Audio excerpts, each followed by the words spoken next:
Oke, kali ini gue lagi ngetes kemampuan dari EOS M6 Mark II. Ini gue pakai mic bawaannya ya, dan gue coba ngetes buat jalan. Oke, sebenarnya kalau kalian nonton video gue sebelumnya tentang EOS 850D, gue juga sempet nyaranin si Adip buat ganti EOS M50-nya yang udah bisa dibilang udah cukup lama ya, dengan yang gue pegang kali ini yaitu EOS M6 Mark II. Gimana, Dip? So sih.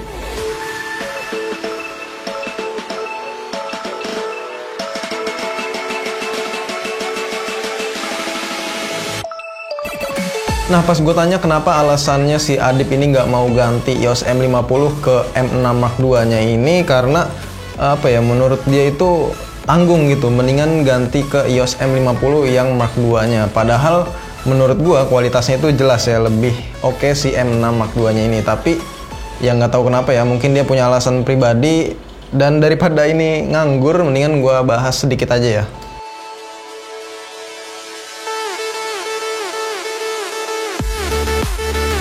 EOS M6 Mark II ini lahir sekitar bulan Agustus 2019 yang lalu, berarti udah sekitar 1 tahun lebih. Tapi jangan salah ya, EOS M6 Mark II ini juga katanya jadi kamera mirrorless APS-C terbaik di kelasnya. Nah, kenapa demikian? Salah satu faktornya adalah kekuatan sensornya yang besar, yaitu 32,5 megapiksel. Yang dimana ini adalah sensor terbesar mungkin ya sampai sekarang di yang mirrorless sekelasnya ini. Karena kalau kamera lain yang sekelasnya itu paling besar setahu gue sih ya 24 megapiksel ya. Tapi pas gue cobain pakai lensa bawaannya ini sih nggak terlalu wah ya hasilnya. Dan sewaktu-waktu pernah gue iseng coba pakai lensa Canon EF yang gelang merah, atau yang lensa fix 50mm, yang menurut gue hasilnya itu justru malah lebih oke. Mungkin lensa bawaannya ini belum bisa mensupport sensor dengan kekuatan besar kali ya. Makanya gue lebih pilih pakai lensa 50mm atau 24mm plus adapter, kecuali buat vlogging barulah lensa kitnya.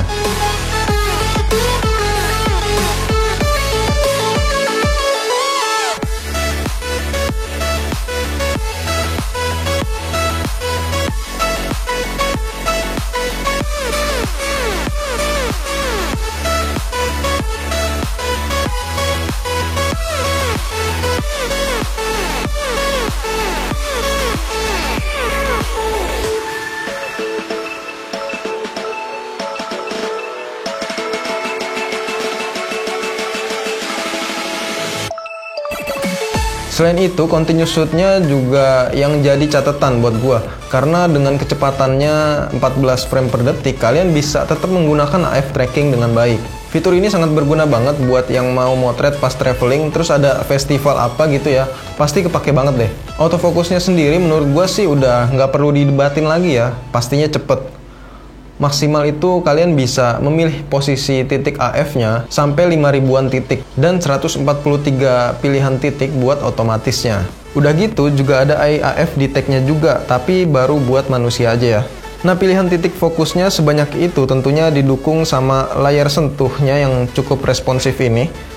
Layar sentuhnya ini juga bukan cuma gimmick ya, yang cuma bisa shutter aja biasanya. Tapi ini benar-benar bisa buat pilih-pilih menu dan lain sebagainya. Nah, selain touchscreen, layarnya juga bisa di flip ke atas atau di tilt screen untuk kegunaan selfie ataupun vlogging. Karena kamera ini dulu pas diluncurin itu pas lagi ngetren-ngetrennya zamannya vlogging ya. Terus di kamera ini juga masih nyediain flash internal.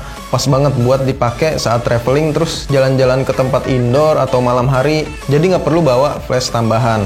Nah, buat tombolnya, Canon nempatin tombol function yang bisa disetting buat white balance sih kalau gua. Untuk penempatan tombol recordnya juga menurut gua cukup pas, satu tempat sama tombol-tombol lainnya.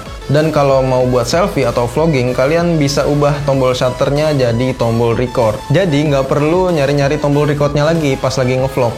Nah, banyak yang menyayangkan juga kenapa nggak ada port jack audio monitoring.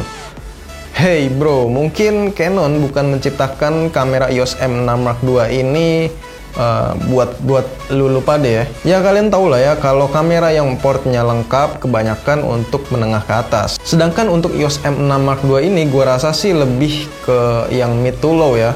Dan mereka juga kebanyakan nggak butuh ya yang namanya jack audio. Kalau jack mikrofon sih oke lah, pasti butuh ya. Kalau ngomongin kualitas video, jelas EOS M6 Mark II ini lebih oke dari EOS M50. Walaupun sama-sama 4K, tapi di EOS M6 Mark II ini no cropping ya. Dan AF-nya juga itu oke-oke aja pas gue coba, berjalan lancar. Terus nggak lupa juga mereka ngasih fitur 5 axis stabilisasi buat videonya. Jadi bisa dibilang 4K-nya ini emang bener-bener bisa dipakai ya, bukan buat gimmick semata. Oke, kali ini gue lagi ngetes kemampuan dari EOS M6. Slow. M6 Mark II yang ada di tangan gue kali ini, dan ini pakai mic bawaannya ya. Gue tanpa menggunakan mic eksternal, dan ini gue rekam di Full HD 60 fps. Gue coba buat jalan. Dah. Oke, ini gue coba buat jalan dikit. Stabilisasinya juga cukup bagus ya menurut gue.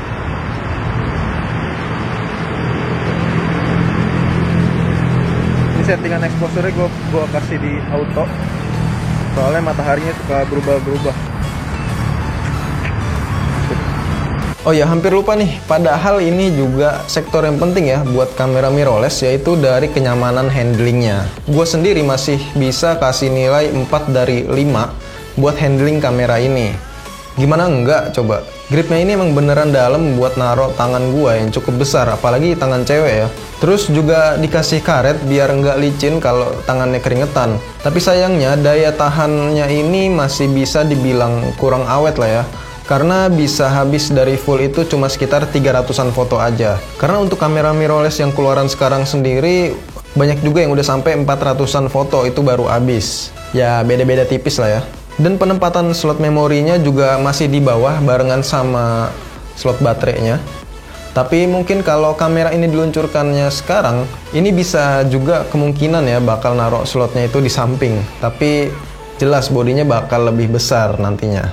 Nah, untuk transferring data juga masih menggunakan WiFi dan Bluetooth, belum ada NFC. Ya walaupun gue sendiri lebih prefer mindahin langsung dari SD card ke laptop dulu ya.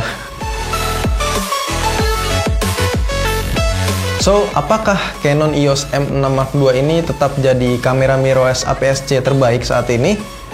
Menurut gue sih, lebih tepatnya itu salah satu yang terbaik, karena ya kalian tahu lah ya sekarang itu banyak APS-C mirrorless yang bagus-bagus gitu ya, kayak misalnya Nikon, tentunya Sony Alpha juga, dan jangan lupa Fujifilm juga ada. So dengan harga 14 jutaan, menurut kalian apakah masih pantas dengan kemampuan yang diberikan sama Canon EOS M6 Mark II ini? Coba tulis di kolom komentar ya.